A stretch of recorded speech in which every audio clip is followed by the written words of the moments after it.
Hello दोस्तों, स्वागत है आपका आज की क्लास में। आज की क्लास में हम अर्थमेटिक प्रोग्रेशन की nth टर्म निकालना सीखेंगे। यानी क्या सीखेंगे? How to find nth term of any AP. Arithmetic progression की nth टर्म या फिर कोई भी टर्म कैसे निकाली जाती है वो हम आज की क्लास में सीखने वाले हैं। इससे पीछे वाली क्लास में हमने आपका अर्थमेटिक प्रोग्रेशन का जो बेसिक कंसेप्ट है वो समझा दिया था। अगर आपने पीछे वाली क्लास नहीं देखी है तो जाकर देखो, जहां पे हमने अर्थमेटिक प्रोग्रेशन क्या होती है, प्रोग्रेशन क्या होती है, कॉमन डिफरेंस क्या होता है, ये सारी चीजें वहां पे हमने बिल्कुल बेसिक तरीके से डिस्कस की है। अगर आपने वो वीडियो वो क्लास नहीं देखी है तो उसे जाकर देखो। उसको देखने के बाद ही आप आज की क्लास को देखो, जिससे कि जो आपका आज की क्लास में जो कंसेप्ट हम डिस्कस करने वाले हैं वो आपको अच्छे तरीके से समझ में आ जाए। आज हम क्या डिस्कस करेंगे?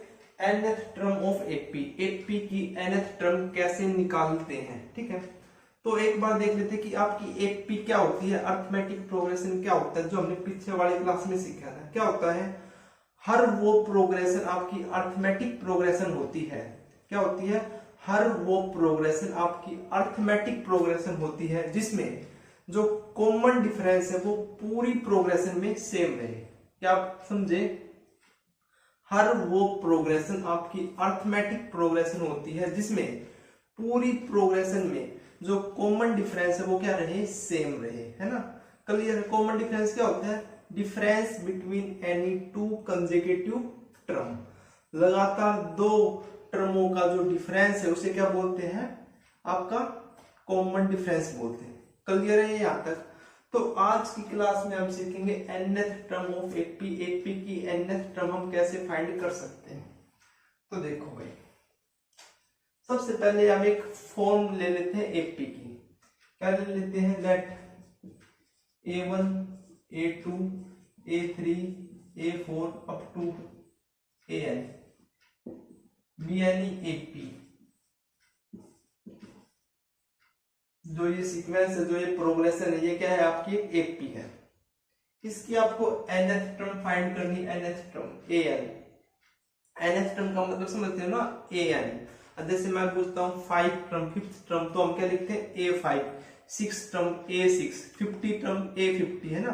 तो उसी प्रकार से nth टर्म का मतलब होता है an। an आपको निकालना है। क्लियर है? चलिए, आपको किसी भी एपी में, कोई भी एपी हो तो उसमें आपको दो चीज निकालनी होती है। सबसे पहले क्या? एक तो फर्स्ट टर्म देखनी होती है कि फर्स्ट टर्म क्या है, और एक निकालना होता है कॉमन डिफरेंस। तो यहाँ पे हम जो फर्स्ट टर्म है, जो आपका जो फर्स्ट टर्म है a1, वो हम अज्यूम कर लेते हैं वो आपकी a है। क्या है? a है। और जो कॉमन डिफरेंस है वो आपका d है। क्या है कॉमन डिफरेंस? वो आपका d है। क्लियर हो गया? अच्छा, आपको nth टर्म निकालनी है, ठीक है। तो देखो, जो फर्स्ट टर्म है वो किसके बराबर आ गई? फर्स्ट टर्म जो a1 है वो किसके बराबर है? a के बराबर, है ना। सेकंड टर्म किसके बराबर है? सेकंड टर्म को क्या लिखोगे? a2। a2 किसके बराबर है?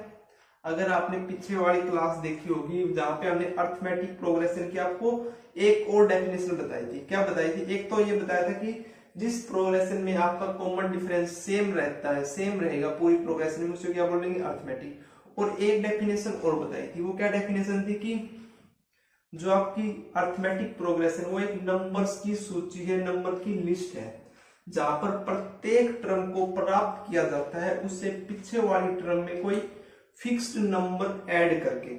और वो फिक्स्ड नंबर किसे बोलते हैं? हम कॉमन डिफरेंस को, है ना। एक्सेप्ट द फर्स्ट टर्म को छोड़कर, है ना। तो फर्स्ट टर्म तो हमने छोड़ दी, जो आपकी ai है। अब जो सेकंड टर्म वो कैसे मिलेगी? सेकंड टर्म से पहले वाली टर्म क्या है? आपकी a1। इसमें कुछ फिक्स्ड नंबर ऐड करेंगे। फिक्स्ड नंबर क्या होता है? Common difference. तो कॉमन डिफरेंस कितना लिया हमने? d। तो ये आ गया। और a1 किसके बराबर है? आपका a1 a के बराबर, तो ये किसके बराबर आ गया? a plus D. क्लियर है? अच्छा, थर्ड टर्म क्या होती है? a3 किसके बराबर आएगा? a3 से पहले कौन सी टर्म आती है? a2। उसमें जब हम कोई फिक्स नंबर ऐड करेंगे तो हमको a3 मिलेगा, है ना। तो a2 प्लस में d। a2 किसके बराबर है? a प्लस डी के है। और प्लस डी क्या है आपके पास? a प्लस में 2d आ गया। अच्छा, फोर्थ टर्म अगर निकालनी है तो किसके बराबर आएगी आपकी A3 प्लस में D के बराबर आएगी। इससे पीछे वाली टर्म में जब हम कोई जो फिक्स्ड नंबर है वो ऐड करेंगे तभी हमें मिलेगी। तो A3 क्या है आपके पास A प्लस 2D और ये D अलग है तो क्या इसके बराबर आ गया A प्लस 3D के इक्वल आ गया। अब इसको ध्यान से देखो, फर्स्ट टर्म निकाली तो भी आपका A आया, सेकंड टर्म निकाली तो भी A, थर्ड टर्म निकाली तो भी A, फिर फोर्थ टर्म निकाली तो भी A तो आपका रहेगा ही रहेगा, चाहे कोई भी टर्म निकालो, ठीक है। अच्छा अब दोबारा से देखो, फर्स्ट टर्म में आपका D नहीं है यानी क्या है A प्लस 0D आप देख सकते हो, यानी D का जो कोफिशिएंट है वो कितना है 0 है ना। अच्छा जब सेकंड टर्म निकाली तो D का कोफिशिएंट कितना है 1 है। जब आपने थर्ड टर्म निकाली तो जो D है उसके आगे कितना है 2 है यानी 2D है। फोर्थ निकाला तो क्या है 3D, यानी देखो 4 है तो 3 है, 3 है तो 2 है, 2 है तो 1 है, 1 है तो 0 है ना। समझे कुछ, यानी जो सी हमें टर्म निकालनी है उसमें जो D है ना वो एक कम लेंगे हम। यानी अगर आपको nth टर्म निकालनी है तो nth टर्म किसके बराबर आएगी आपके A तो रहेगा ही रहेगा, लेकिन जो D है वो क्या होगा आपका, जो टर्म निकालनी है उससे एक कम। तो nth टर्म निकालनी तो n माइनस 1 इंटू में D, ये क्या हो गया आपकी nth टर्म होगी। क्लियर है। तो किसी भी एक पी की अगर आपको nth टर्म निकालनी है तो वो nth टर्म किसके बराबर आएगी an is equal to a plus n minus 1 into d के बराबर आएगी। बोलो किसी भी प्रकार का कोई डाउट है तो बताओ ना, ठीक है। किसके बराबर आएगी आपकी nth term a plus n minus 1 into D.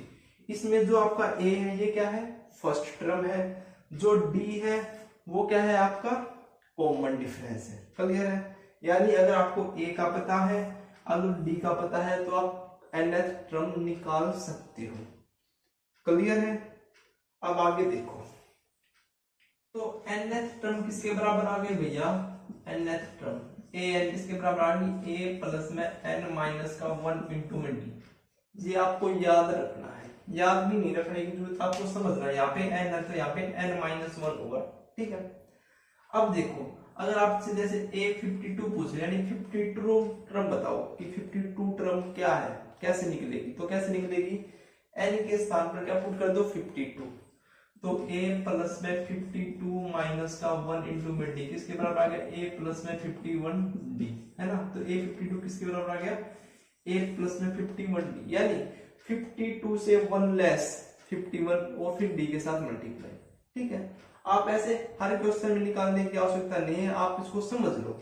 जैसे आपको 49 टर्म निकालने तो क्या आएगा a प्लस में 49 का 1 सब्ट्रैक्ट हो तो 48d आएगा। अगर आपको 101 निकालना है तो a प्लस में 100d आएगा। क्लियर है ना। तो जो सी टर्म आपको निकालनी है उसमें वो कैसे निकलेगी, a तो ऐड होना है, a तो आपको हर टर्म में मिलेगा निकालना, a तो आपको हर टर्म में ऐड करना ही करना, लेकिन उससे जो एक कम है जो सी टर्म हमको निकालनी है उससे एक लेस करके d के साथ मल्टीप्लाई करोगे तब आपकी वो टर्म निकलेगी। क्लियर है। तो nth टर्म आपको निकालना आ चुका है a प्लस में n माइनस 1 इंटू में d।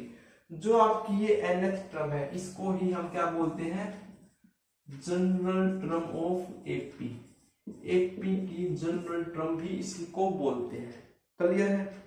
जो आपकी nth टर्म है इसको हम लास्ट टर्म भी बोलते हैं, क्या बोलते हैं लास्ट टर्म भी बोलते हैं, लेकिन कब बोलते हैं लास्ट टर्म, जब आपकी एपी में केवल n टर्म ही हो। जब आपकी एपी में केवल n टर्म ही हो ना तो जो an है उसको हम क्या बोलते हैं लास्ट टर्म बोलते हैं, और उसको किससे रिप्रेजेंट करते हैं l से, यानी l is equal to an। तो क्या फॉर्मूला हो जाएगा, वही फॉर्मूला रहेगा लास्ट टर्म का अभी, है ना। क्लियर है। यानी अगर आपसे पूछा है कि लास्ट टर्म निकालो तो an निकाल दो। क्लियर है, क्लियर है ना। अच्छा और क्या आता है आपका इसमें, एक चीज और समझने की, क्या है कि अगर आपसे कोई एपी गिवन है आपको और आपसे पूछता है कि चेक करो कि जो ये नंबर है, कोई भी नंबर होगा आपको चेक करना है कि वो एपी में लाई करता है या नहीं करता, एपी की वो कोई टर्म है या नहीं है, तो आप उसको कैसे चेक करोगे, उस नंबर को आपको an मान लेना है। क्या मान लेना है, an मान लेना है। फिर आपको ये फॉर्मूला उसमें अप्लाई करना है। क्लियर है? तो वहां से आपकी n की वैल्यू आएगी। यदि n की तीन वैल्यू आ सकती है, पॉजिटिव आएगी, नेगेटिव आएगी या फिर जीरो आएगी, है ना। पॉजिटिव आएगी, नेगेटिव आएगी या जीरो आएगी। तो नेगेटिव और जीरो या फिर एक और आ सकती है। कैसे आ सकती है आपकी, मतलब फ्रैक्शन में आ सकती है। तो इन तीन केसेस में जो आपका जो नंबर है वो उस एपी में लाइन नहीं करेगा। केवल जब आपकी n की वैल्यू पॉजिटिव आएगी, केवल इसी केस में जो वो नंबर है वो आपका एपी में लाई करेगा। एग्जाम्पल की सहायता से हम सीखेंगे बड़े अच्छे तरीके से, ठीक है। बस आपको जो आपकी एक्सरसाइज है 5.2 उसको सोल्व करने के लिए आपको क्या क्या पता होना चाहिए। एक तो जनरल टर्म पता होना चाहिए, क्या है, an equal to a plus में n माइनस 1 इंटू में d। तो इसकी सहायता से आप कोई भी टर्म निकाल सकते हो, कोई भी, मतलब कोई भी 1000 2000 कौन सी भी टर्म आप निकाल सकते हो एपी की। क्लियर है? तो आपको ये फॉर्मूला याद होना चाहिए, मात्र ये एक फॉर्मूला है, ये आपको याद रहना चाहिए। क्लियर है? ठीक है, तो चलो अब हम एग्जांपल देखते हैं। क्वेश्चन है आपका first, find the 10th term of AP 2 7 12। ये कोई एपी गिवन है और आपको 10th टर्म निकालनी है। ऐसे क्वेश्चन आएंगे आपके, ठीक है। तो मतलब ये आपके पास कोई एपी गिवन है, आपको क्या निकालना है, 10th टर्म निकालना। 10th टर्म का मतलब आपको a10 निकालना है। अब a10 किसके बराबर होगा, a प्लस में 9d के बराबर होगा। और a क्या है आपका फर्स्ट टर्म, और d क्या है आपका कॉमन डिफरेंस, है ना। d क्या है आपका कॉमन डिफरेंस। तो इस एपी में बताओ फर्स्ट टर्म क्या है, 2 है। फर्स्ट टर्म क्या है आपका 2 है। और कॉमन डिफरेंस क्या होता है, इसका फॉर्मूला an प्लस 1 माइनस का an। और जो आपका n है वो हमेशा नेचुरल नंबर से बिलोंग करेगा, है ना। तो n के स्थान पर आप 1 पुट करोगे तो a2 माइनस का a1 हो जाएगा। तो a2 कितना है 7 है, माइनस का a1 कितना है 2 है, तो कितना आ जाएगा 5। तो कॉमन डिफरेंस कितना आ गया 5 आ गया। फर्स्ट टर्म कितनी आ गई 2 आ गई, a भी आ गया d भी आ गया। a10 निकाल सकते हैं तो यहाँ पे पुट करोगे तो a10 इक्वल टू में a की वैल्यू कितनी 2 प्लस में 9 इंटू में d। तो 9 5 45 प्लस में 2 47। तो ये क्या आ गया आपकी a10 आ गई, 10th टर्म निकल आई। तो आपको ऐसे निकालनी है। क्लियर है क्वेश्चन? चलिए नेक्स्ट क्वेश्चन देखते हैं। नेक्स्ट क्वेश्चन है भाई, which term of the AP 21 18 15 is minus 81 also is any term 0। देखो भाई ये आपका है क्वेश्चन। कैसे कैसे क्वेश्चन आते हैं आपको, देखो फॉर्मूला वही लगने वाला है। ये आपकी कोई एपी गिवन है, जो मैंने आपको बताया था ना कि जो लास्ट केस, और जो ये नंबर है, ये नंबर -81, ये आपको चेक करना है कि ये इस एपी में लाई करता है या नहीं करता। तो आप कैसे चेक करोगे, तो देखो बी है वो हमारे पास क्या गिवन है, एपी 21 18 15 ये गिवन है। हम मान लेते हैं, क्या मान लेते हैं कि जो आपका ये नंबर है -81, ये आपका nth पोजीशन के ऊपर है। 81 मतलब ये nth टर्म है, हम मान लेते हैं, ठीक है, मान लिया हमने। नाउ an का क्या फॉर्मूला हमने देखा है, a प्लस में n माइनस का 1 इंटू में d होता है। a आपकी फर्स्ट टर्म, d आपका कॉमन डिफरेंस। तो फर्स्ट टर्म क्या है इसकी 21, कॉमन डिफरेंस कैसे निकलेगा, a2 माइनस a1 यानी माइनस का 3। क्लियर है? ये दोनों चीजें आप इसमें पुट करते हैं। an की जगह है -81, a की वैल्यू कितनी 21 प्लस में n माइनस का 1 इंटू में d कितना है माइनस का 3। ये 21 इस साइड आके माइनस का, तो -81 माइनस का 21 ये आपका n माइनस 1 इंटू माइनस का 3। तो ये कितना हो गया आपका 1 और 1 2 8 और 2 10 102 is equal to n minus 1 into minus का 3। ये माइनस का 3 इस साइड आके डिवाइड भी हो जाएगा, तो माइनस से माइनस कैंसिल, ये कितना आ जाए 3 3 9 3 चौक 12। तो n माइनस वन किसके बराबर आएगा 34 के, n की वैल्यू कितनी आएगी 35। जब आपका n नेचुरल नंबर आ जाता है, अभी बताया था ना कि पॉजिटिव नंबर आ जाता है, तो वो क्या होगा आपका, केवल उसी केस में आपका जो नंबर है वो उस एपी में लाई करेगा। पॉजिटिव का मतलब ये नहीं कि वो फ्रैक्शन में आ जाएगा तो भी वो होगा, केवल नेचुरल नंबर होगा ना तभी। ठीक है, क्लियर है। तो ये आपका जो n है वो क्या आएगा 35, यानी जो ये नंबर है -81, ये आपके 35 पोजीशन के ऊपर इस एपी में लाइक करता है। क्लियर है। तो आपको पता चल गया ना कि ऐसे क्वेश्चन को किस प्रकार से सोल्व करना है। आपको सबसे पहले जो भी नंबर को चेक करना है उसको nth टर्म पे मान लो कि वो nth पोजीशन के ऊपर है। nth पोजीशन के ऊपर है तो an को हम क्या लिख सकते हो, a प्लस में n माइनस वन इंटू में d लिख सकते हैं ना। तो सोल्व किया, अगर n की वैल्यू आपकी नेचुरल नंबर आ जाती है तो केवल उस केस में ही आपकी जो एपी में वो नंबर लाइक करेगा। क्लियर है। अच्छा, इसका सेकंड पार्ट क्या कहते हैं कि also is any term zero. आपको ये चेक करना है कि क्या जीरो भी इसकी टर्म है। तो हम क्या करेंगे, इसको भी मान लें कि हाँ जीरो भी आपकी क्या है, टर्म है। तो मानते हैं, तो देखो इसको भी हम ए एन ले लेते हैं जीरो। ठीक है, तो ए एन का फॉर्मूला क्या होता है, ए प्लस में एन माइनस का वन इंटू में डी। ए एन के साथ हमने जीरो रखा, ए कितना है आपका 21 और डी कितना लिखता था माइनस का 3, है ना। ये 21 साइड आके माइनस का 21 is equal to n minus का 1 माइनस का 3, ये माइनस का 3 साइड आके डिवाइडिंग हो जाएगा ना, तो ये किस पे जाएगा 7 पे। तो n माइनस 1 किसके बराबर आएगा 7, n is equal to 7 plus में 1 कितना आ गया, n की वैल्यू 8। यानी जो आपका जीरो है वो किस टर्म के ऊपर होगा, वो आपकी 8th टर्म पे है। तो हमको पता चल गया कि जीरो भी आपका इस एक में लाइक कर रहा है। ठीक है, तो जब भी आपके पास ऐसा पूछा जाता है कि आपको बताओ कि जो ये नंबर है ये एपी में लाइक करता है या नहीं करता है, तो आप क्या करोगे, उस नंबर को nth पोजीशन के ऊपर मान लोगे और जो आपका an वाला फॉर्मूला है वो अप्लाई कर दोगे, वहां से आपकी n की वैल्यू निकलेगी। अगर आपकी n की वैल्यू नेचुरल नंबर निकल के आती है तो केवल वही केस में वो नंबर आपका लाइक करेगा। अदरवाइज यहाँ पे कुछ भी आ जाए, फ्रैक्शन नेगेटिव आते हैं तो वो नंबर उस एपी में लाइन नहीं करेगा। क्लियर है। चलिए नेक्स्ट क्वेश्चन देखते हैं।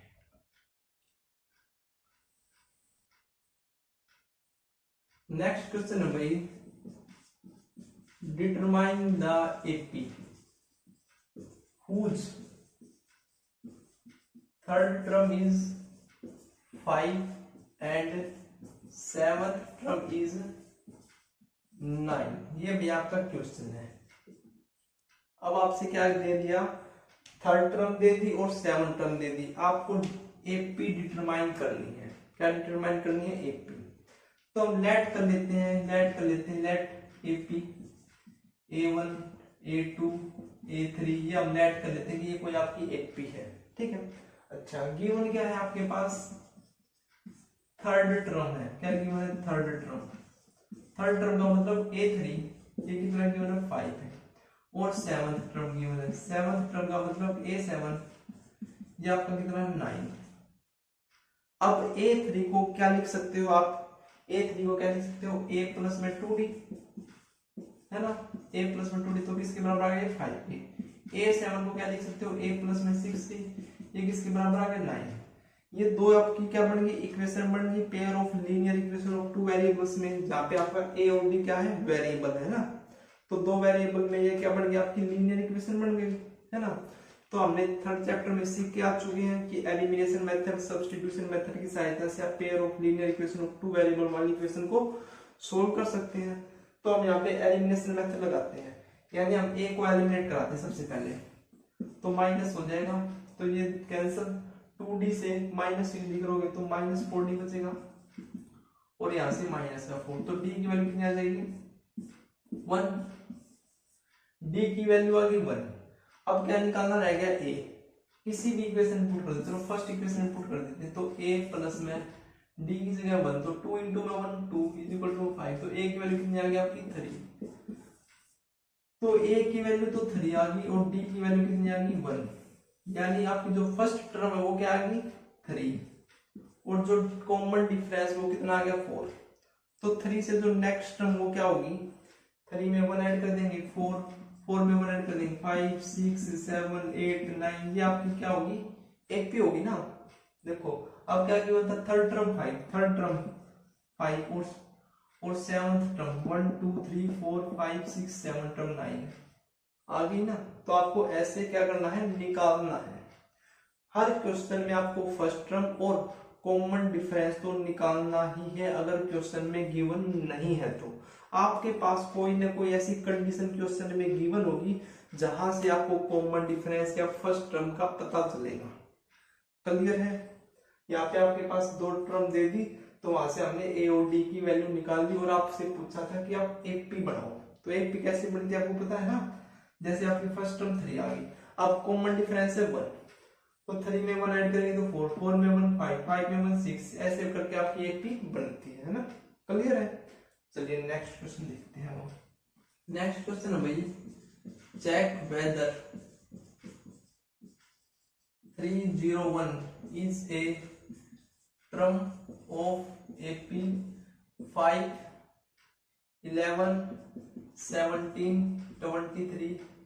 ये कोई AP है भाई और आपको बता रहा है कि 301 क्या इस AP में लाई करता है, या बताओ कि जो 301 है ये किस टर्म पे आता है अगर लाई करता है तो ये आपको बताना है। देखो अभी आपको बताया था कि कैसे आपको इस प्रकार के क्वेश्चन को सोल्व करना है। कैसे सोल्व करना है, जो भी नंबर गिवन है उसको आप क्या मान लोगे कि वो nth पोजीशन के ऊपर, यानी an की वैल्यू क्या है 301 है। क्लियर है, एक पॉइंट यहां से क्लियर हो गया ना। अच्छा अब आपको क्या निकालना है, a निकालना है और क्या निकालना होता है d। तो a क्या है आपका 5 है और d क्या होता है a2 माइनस का a1 यानी 6 आपका कॉमन डिफरेंस आ गया। अब an का फॉर्मूला हम जानते हैं क्या होता है, a प्लस में n माइनस का 1 इंटू में d। तो an के स्थान पर 30 रखा है, a की वैल्यू कितनी है 5 है, प्लस में n पता नहीं हमको, d कितना है 6 है। ठीक है अब देखो 301 इक्वल टू 5 प्लस में 6n माइनस का 6, तो ये कितना आएगा 301 इक्वल टू 6n माइनस का 1। ये माइनस का 1 इस साइड आएगी प्लस हो जाएगा यानी 302 हो जाएगा। तो n की वैल्यू कितनी आ जाएगी 302 कोण में 6, काटो इसको 2 से कट जाएगा ना, तो 2 से 15 और 1 और 3, तो कितना आएगा 151 अपॉन में 3। देखो n की वैल्यू क्या आ गई 151/3। क्या बताया था आपको कि जब आपकी n की वैल्यू नेचुरल आएगी केवल उसी केस में वो नंबर आपका एक पी में लाई करेगा। अब ये आ गया n की वैल्यू, मतलब ये टर्म आ गई, ये टर्म 151 अपॉन में 3। 151 अपॉन 3 का मतलब 50 पॉइंट कुछ ऐसा है ना, 50.333 ऐसी टर्म आ गई ना। तो पॉइंट में तो क्या टर्म होती है, या तो फर्स्ट होती है या सेकंड होती है, पॉइंट में तो कोई टर्म होती ही नहीं है। तो क्या कह देंगे जो आपका नंबर है 301 वो इस एपी में लाई नहीं करता है। क्लियर है। चलिए नेक्स्ट क्वेश्चन देखते हैं। नेक्स्ट क्वेश्चन है आपका, how many two digit numbers are divisible by 3।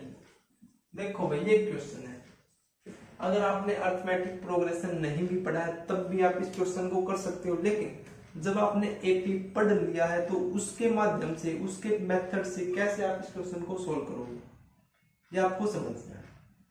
क्या कहता है question, how many 2 digit numbers are divisible by 3, मतलब 3 से विभाजित होने वाले 2 डिजिट के कितने नंबर हैं। ठीक है, तो 2 डिजिट नंबर आपके कहां से स्टार्ट होते हैं, 2 डिजिट नंबर आपके 10 से स्टार्ट होते हैं और कहां तक जाते हैं आपके 99 तक जाते हैं, है ना। तो आपको बताना है कि इनमें कितने आपके ऐसे नंबर हैं जो 3 से डिवाइड होते हैं। तो आप देखो फर्स्ट नंबर देखो 10 से आपका 10 11 12, फर्स्ट नंबर 12 है जो आपका 3 से डिवाइड होता है 2 डिजिट वाला, तो फर्स्ट नंबर 12 है। सेकंड नंबर क्या होगा 15, फिर क्या होगा 18। एक तो ये तरीका कि आप चलते चलो 99 तक ऐसे निकालो फिर काउंट करो, लेकिन एपी में तो हम डायरेक्ट कर निकाल सकते हैं ना। तो डायरेक्ट निकालेंगे मतलब लास्ट टर्म क्या हो जाएगी, लास्ट टर्म 99। देखो ये 3 से डिवाइड होता है हाँ जी होता है। तो लास्ट टर्म क्या होगी 99 होगी। क्लियर है, ये आपकी एपी बन गई ना। देखो इसमें ए क्या है आपका 12 है, कॉमन डिफरेंस क्या है 3 है, और लास्ट टर्म क्या है 99 है। अब जो लास्ट टर्म वाला फॉर्मूला हम इसमें लगाएंगे, ए प्लस में एन माइनस का 1 इंटू में डी, लास्ट टर्म कितनी है 99, ए कितना है 12, एन माइनस का 1, डी कितना है 3 है। तो 99 इक्वल टू 12 प्लस में 3n माइनस का 3। अच्छा तो 99 इक्वल टू 12 माइनस 3 करोगे तो 9 प्लस में 3n। अब 3n 99 माइनस 9 करोगे तो 90, तो n की वैल्यू कितनी आएगी 90/3 यानी 30। यानी आपके पास 30 ऐसे नंबर्स हैं 2 डिजिट वाले जो आपके 3 से कंप्लीटली डिवाइड होते हैं। क्लियर है। एक तरीका तो आपका ये है, और दूसरा तरीका क्या है वो लॉन्ग वाला, मतलब पहले 12 15 18 21 ऐसे 99 तक आप लिखो, फिर उनको काउंट करो। अगर आप उससे बचना चाहते हैं तो आप ये मेथड लगाओ। हालांकि आप अगर पेपर में ये प्रश्न आता है तो आपको इसी मेथड से करना है। ऐसा नहीं है कि आप 1 by 1 99 तक लिख के आप फिर उसको काउंट करके बता दोगे, तो वो उसमें आपको नंबर नहीं मिलने वाले हैं। ठीक है, आपको इसी प्रकार से क्वेश्चन को सोल्व करना है। ठीक है, चलिए नेक्स्ट क्वेश्चन देखते हैं। नेक्स्ट क्वेश्चन भाई, find the 11th term from the last term of AP 10 7 4 up to -62। देखो भाई ये आपकी कोई एपी है, ये कोई आपकी एपी है, और इसमें आपसे क्या पूछा है कि find the 11th term, 11th term निकालो। कई बच्चे क्वेश्चन को यहीं तक पढ़ के 11th टर्म निकाल आते हैं। पूरा पढ़ोगे क्वेश्चन को, from the last term, last term से आपको 11th निकालनी है, लास्ट टर्म से 11th टर्म निकालनी है। मतलब स्टार्टिंग से तो यहां से निकलेगी 11th टर्म, लेकिन हमको यहां से नहीं बल्कि इस साइड से निकालनी है 11th टर्म, टूवर्ड द, एक चीज और लिखी थी इसमें, toward the first term, first term की तरफ। क्लियर है, क्वेश्चन समझ में आ गया। मतलब लास्ट टर्म से आपको 11वीं टर्म निकालनी है। तो देखो अगर एक बार मैं ये चेक कर लूं कि इसमें कितनी टर्म है, नंबर ऑफ टर्म, तो हम 11th टर्म भी निकाल लेंगे, है ना। तो देखो इसमें जो ए एन कितना है, जो लास्ट टर्म वो कितनी -62 है ना लास्ट टर्म।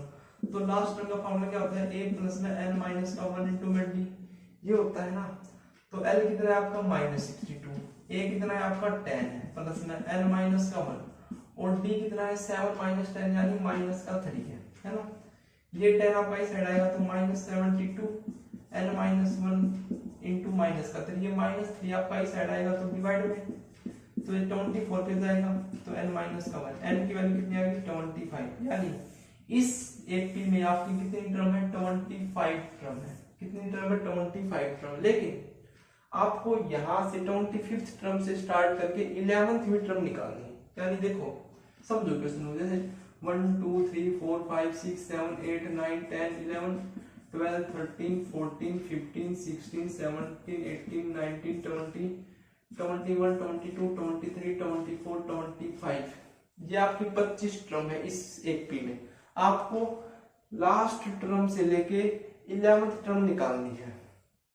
मैंने ये क्यों लिखा है, कई बच्चे बहुत ज्यादा मिस्टेक करते हैं इस क्वेश्चन में और गलत करके आ जाते हैं। एग्जाम पॉइंट ऑफ व्यू से इंपॉर्टेंट क्वेश्चन है। देखो अब यहाँ से आपको 11th टर्म निकालनी, तो ये आपकी फर्स्ट होगी, ये सेकंड, ये थर्ड, ये फोर्थ, ये फिफ्थ, ये 6th, ये 7th, ये 8th, ये 9th, ये 10th, ये 11th। मतलब आपको ये टर्म निकालनी है। नीचे से तो ये 11th होगी, लेकिन ऊपर से कितनी होगी, ये आपकी 15th टर्म होगी, यानी आपको A15 निकालना है। क्या निकालना है आपको, A15 निकालना है। तो A15 किसके बराबर होता है, A प्लस 14D के बराबर होता है। A की वैल्यू कितनी है 10 है, प्लस 14D की वैल्यू कितनी है माइनस का 3 है। तो 10 माइनस 14 42 है ना, तो कितना आ गया माइनस का 32 आ गया। क्लियर है। बच्चे क्या करते हैं कि लास्ट से पूछा है कि 11th टर्म, तो 11th टर्म क्या होगी आपकी 14 होगी, A14 निकाल आते हैं A प्लस में 13D करके, तो आपका क्वेश्चन गलत हो जाता है। क्वेश्चन को अच्छे तरीके से समझो फिर उसका सॉल्यूशन किया करो, ठीक है। इस प्रकार से कर सकते हो।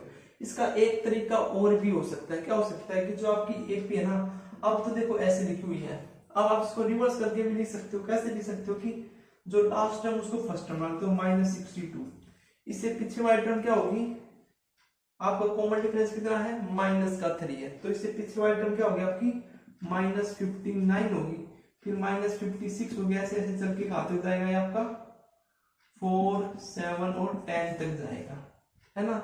आप ऐसे भी इस क्वेश्चन को कर सकते हो। यहाँ पे देखो, यहाँ पे देखो, जो आपका फर्स्ट टर्म है, जो आपकी फर्स्ट टर्म कितनी है -62, और जो कॉमन डिफरेंस है, देखो कॉमन डिफरेंस ध्यान से समझो, जो अब आपने इसको फॉरवर्ड किया मतलब सीधा देखा तो आपका -3 था, अब आपने रिवर्स कर दिया तो जो कॉमन डिफरेंस का साइन वो भी तो चेंज हो जाएगा ना, तो -59 माइनस माइनस प्लस 62 हो जाएगा, तो कितना आ जाएगा कॉमन डिफरेंस 3 आ जाएगा। कॉमन डिफरेंस कितना आ गया 3 आ गया। फर्स्ट टर्म कितनी आ गई -62। अब आपको 11th टर्म निकालनी, तो यहाँ से तो हम डायरेक्ट निकाल सकते हैं 11th टर्म। A11 किसके बराबर होती है, a प्लस में 10d के इक्वल, a कितना है -62 प्लस में 10 इंटू में d कितना है 3 है, तो -62 प्लस में 30 कितना आएगा -32। देखो दोनों बार हमारा क्या है सेम आंसर है। तो आपके ऊपर डिपेंड करता है कि क्वेश्चन को आप किस प्रकार से समझते हो। क्वेश्चन को समझने के लिए आप किस प्रकार से अपने दिमाग के घोड़े क्वेश्चन की तरफ दौड़ाते हो, ये आपके ऊपर डिपेंड करता है। ठीक है, क्वेश्चन को करने के हजारों तरीके होते हैं। ठीक है, आपको उस क्वेश्चन को समझना है। ठीक है, तो ये आपकी एक्सरसाइज 5.2 से पहले के एग्जाम्पल थे।